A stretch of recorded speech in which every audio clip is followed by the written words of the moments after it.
everyone, welcome back to my channel. If you're new here, my name is Apoorva and I make videos about fashion, lifestyle and do-it-yourself videos.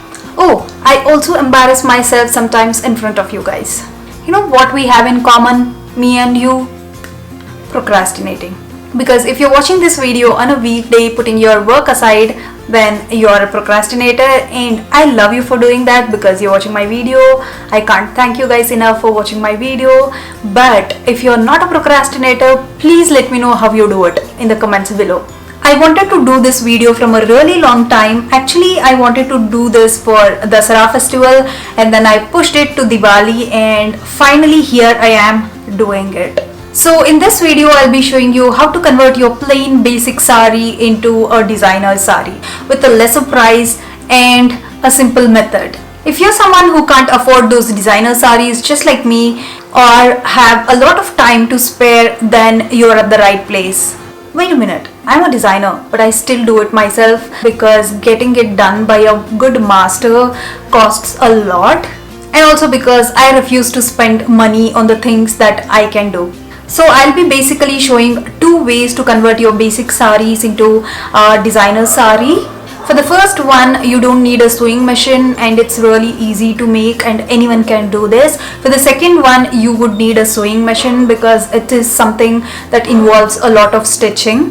Materials needed to do this project are needle and thread, applique.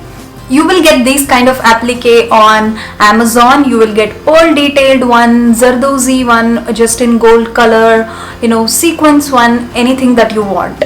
And it might look a little expensive. For 10 piece you will end up paying around 200 to 300, but trust me, it is worth it because it's hand embroidered and it takes a lot of time to do that. You can find it in a cheaper price in the market, but if you're someone who is lazy and don't like to step out, then Amazon is your best option.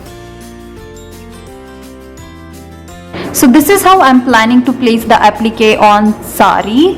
So basically I'll be placing a lot of applique around the shoulder and then gradually spread it out. This way it looks really nice and it won't look like you just randomly placed it here and there.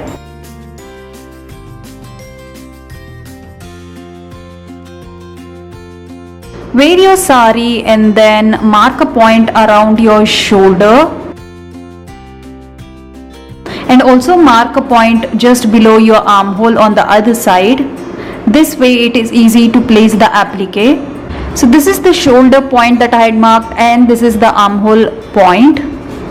I'll be working around these points wherein the applique will be more put together and then gradually decreases. First I'm gonna mark the point using the chalk. This way it is easy for me to place it.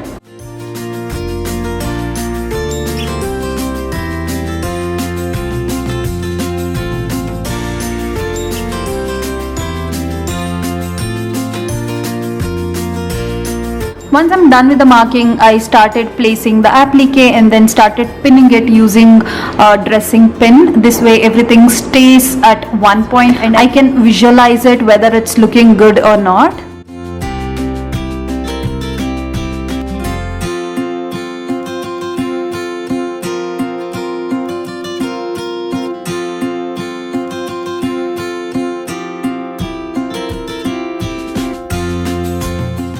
And then I just tried it on, I wore it and then I saw if I have to add more.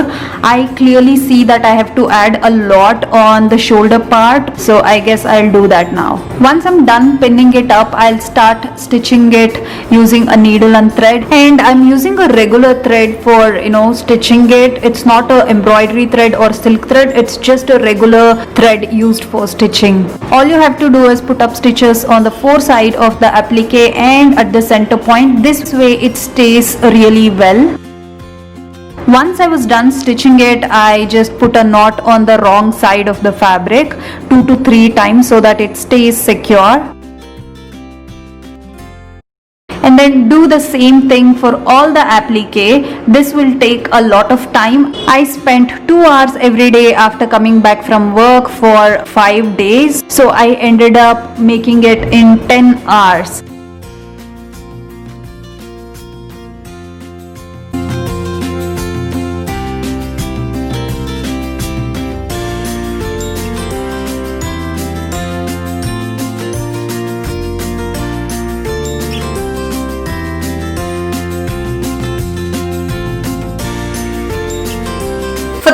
1 we will be converting a basic saree into a ruffle saree. Materials needed are an old saree and 1 meter of similar fabric. Make sure the fabric is lightweight like chiffon, georgette or organza fabric. I'll be showing how to make a flounce on a piece of paper because showing it on fabric requires a lot of space which I lack. Consider this as a fabric and mark a center point and then draw a straight line vertically and horizontally. Take out the tape and mark the width of the flounce that you need. Since the paper is small, I'll be taking the width as 2.5 inches. I'm gonna mark that on the lines.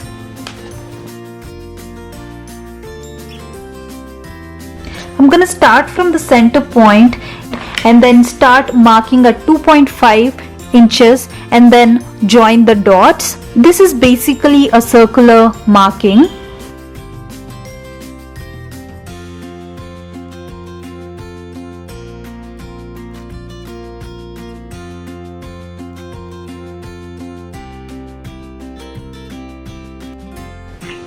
Once you reach this point, mark 2.5 inches from the previous line.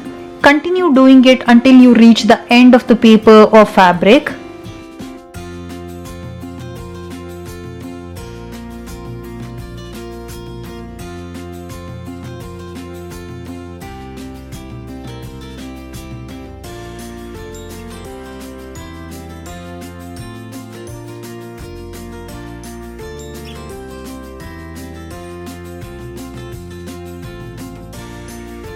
This basically looks like jalebi.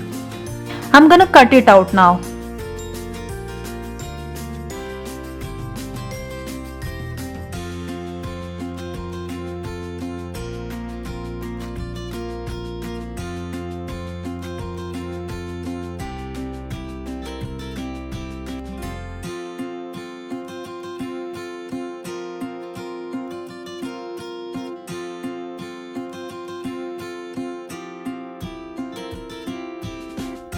Once you reach the end point, cut it over here. Oops, actually cut it over here. And the flounce is ready. This is the side of the flounce which will be attached to the sari. So I'm gonna do the same thing on the fabric, but in the fabric I'll keep the width as 5 inches. So this is how the fabric looks like after marking. I'm gonna go ahead and cut it out. This is what it looks like after cutting it. I'm gonna attach this to the sari now. So if this is my sari and this point is a starting point of the sari and this being the pallu, I'll start attaching the flounce from the pallu side and then go all the way to the starting point of the sari.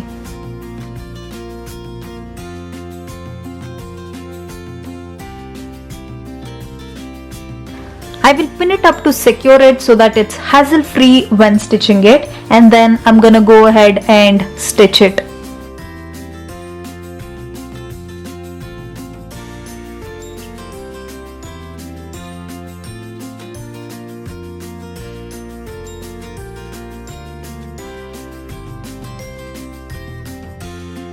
Now that I'm done stitching, this is how the flounce is gonna look like. To finish the flounce edges, I'm gonna fold it as thin as possible and stitch it.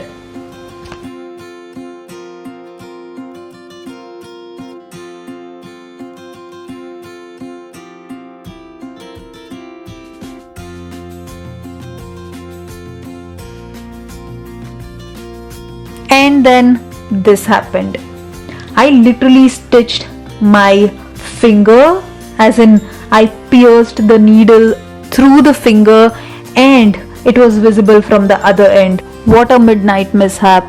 Anywho, the stationery came in handy and I used tissue and this double-sided tape to stop the bleeding. I'm done with stitching for today and I guess I'll do the stitching tomorrow. Peace out. And then this is the end result. I'm so happy with it since I poured my blood and sweat and tears literally. And also, if you're wondering how to make this belt, I'll leave a link in the description below. Thank you so much for watching the video. If you like the video, don't forget to like, share, comment and subscribe to my channel. That will mean a lot to me. I'll see you guys in my next video. Bye bye.